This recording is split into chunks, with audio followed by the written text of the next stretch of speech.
तेव्हाही त्यांनी जातीचा कार्ड वापरला, आताही ते जातीचा कार्ड वापरतायत. तुम्ही जातीचा कार्ड वापरा, ते तुमचा इश्यू आहे.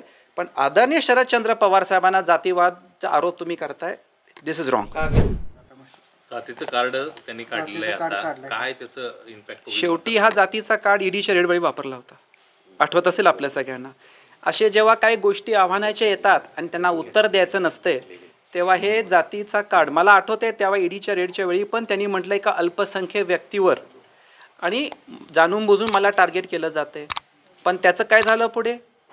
त्यांनी ह्या बाजूला आपल्या वडील पवारसाहेबांना त्यांच्या ह्या वयामध्ये ज्यांनी त्यांना ही सगळी पदं दिली त्यांना सोडून ह्या बाजूला आले. म्हणजे ईडीचे ते आरोप बरोबर होते का असं त्यांनीच सिद्ध केले. तेव्हाही त्यांनी जातीचा कार्ड वापरला, आताही ते जातीचं कार्ड वापरतायत. तुम्ही जातीचा कार्ड वापरा, ते तुमचा इश्यू आहे. पण आदरणीय शरदचंद्र पवार साहेबांना जातीवादचा आरोप तुम्ही करताय, दिस इज रॉंग. कागलची ही लढाई राजा विरुद्ध प्रजा किंवा नायक विरुद्ध खलनायक आहे असं देखील ते म्हणाले. राजा विरुद्ध प्रजाचा असा विषय असेल तर 2009ला संभाजीराजे छत्रपती पण उभारले होते ना, शिवेंद्रराजे पण राष्ट्रवादीमधून उभारले होते, उदयन महाराज पण उभारले होते.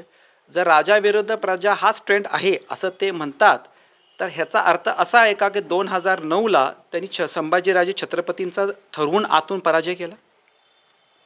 बरोबर आहे ना? ते स्वतः काय म्हणतात की संभाजीराजेंना त्यांनी पाडलं का?